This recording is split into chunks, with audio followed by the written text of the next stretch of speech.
Welcome to the Wellbeing Project podcast. I'm Rachel Bulkley, and this is episode 3, The How. In the last episode, I explained why the project exists. Now I'm going to explain the how. How does the project address the issues of chronic human physical and psychological illness? I'm so glad you're here listening. Let's get into it. So the project is a fresh, practical, universally human approach to physical and psychological well-being. It can be understood best by seeing it as 3 components: a message, a method, and a movement. First, let's look quickly at the general approach: fresh, practical, and universal. So this isn't repackaged self-help jargon. It's not some new divine revelation either.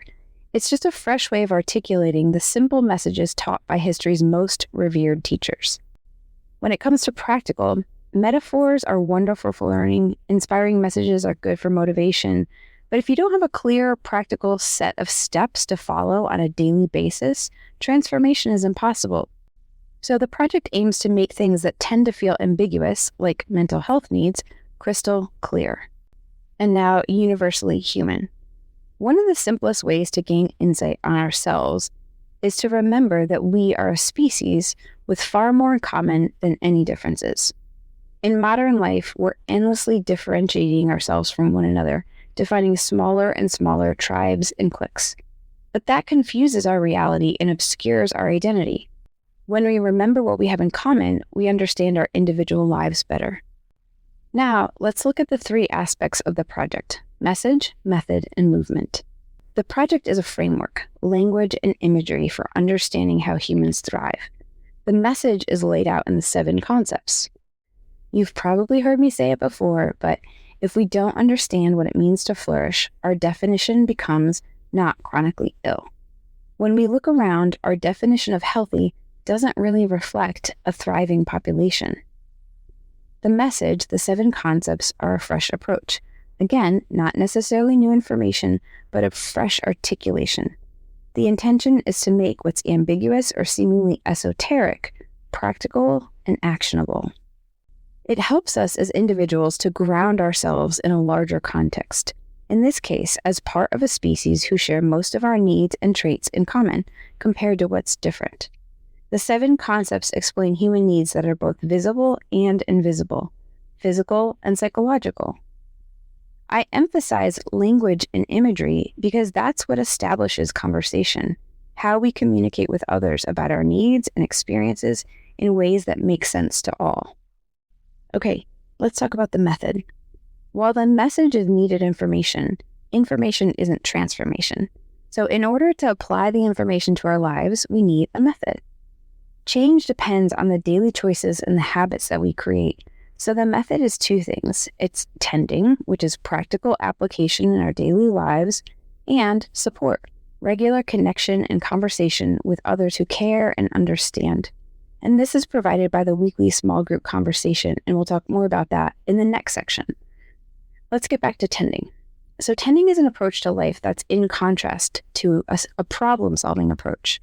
Imagine trying to plant a garden and grow vegetables with a problem-solving approach. You go out in your backyard, dig up the area you want to become your garden, plant seeds, water them, and excitedly wait for them to grow. Before long, you start to see green shoots and leaves dotted around the new garden. But as time passes, they don't grow to maturity. Some grow but don't produce the vegetables you expected. Some shrivel up and die before growing very large. Nothing seems to be growing as you expected. Why aren't they growing? After doing some research, you realize some of the plants need shade, but they've been planted in direct sunlight. Some of them are out of season and should have been planted months ago. Some have been overwatered, and some haven't gotten enough water. Little by little, you dig up sections of the garden and replant others. Little by little, you adjust your behavior to meet the needs of each type of plant. Eventually, you come to understand that the only way to have a successful garden is to understand the needs of the inhabitants and then meet them regularly. The first part of your gardening endeavor was all about problem solving because things weren't going right. But once you understood the specific needs, you fell into a rhythm of tending that looked much different than the frustration and constant trial and error of your earlier approach. Can you see how crazy it is to live life responding to problems and solving them, rather than planning ahead of time to tend life based on the needs we understand up front. Focusing on problems becomes a never-ending game of whack-a-mole. Tending focuses on cultivating overall optimal outcomes. Carl Jung said, "The greatest and most important problems of life are all, in a sense, insoluble. They can never be solved, but only outgrown." The project teaches tending as an approach to life. Tending the body. When you know the needs of the body, you can practically plan for them. Even though we mostly know what the body requires, we rarely plan for it. Even more importantly is tending the being. We need awareness about the needs of the being, the invisible part of us.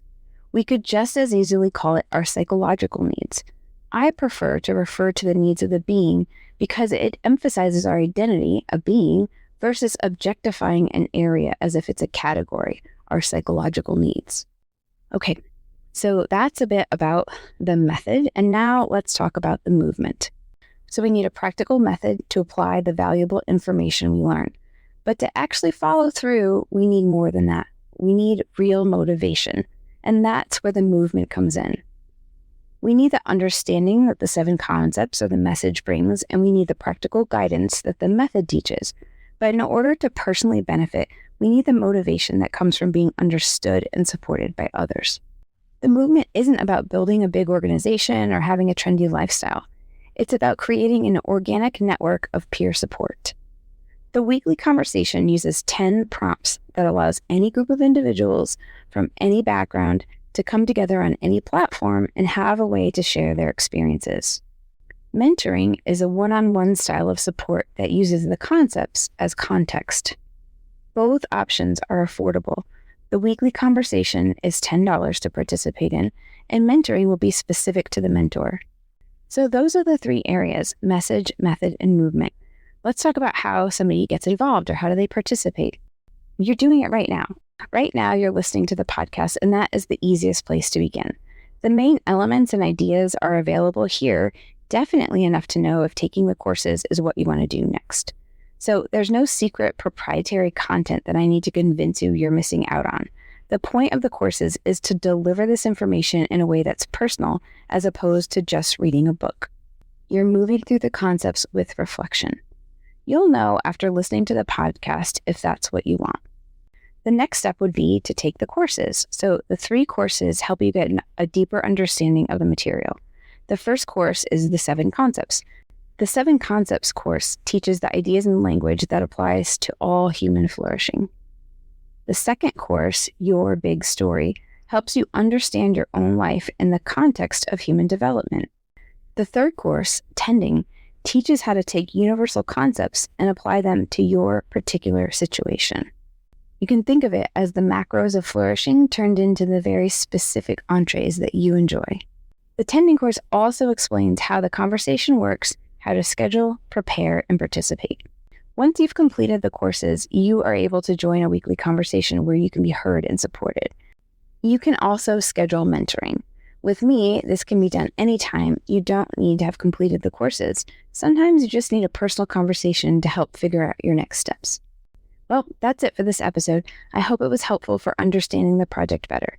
If you'd like to talk with me, I'd love to hear what you have to say. You can find links to my calendar for booking one-to-one sessions in the show notes. In the next episode, I'll explain the common reasons why people go to therapy and how the project may offer an alternative that's more accessible and affordable. Registration for the courses is live now. I hope to see you next Tuesday. Let's get tending.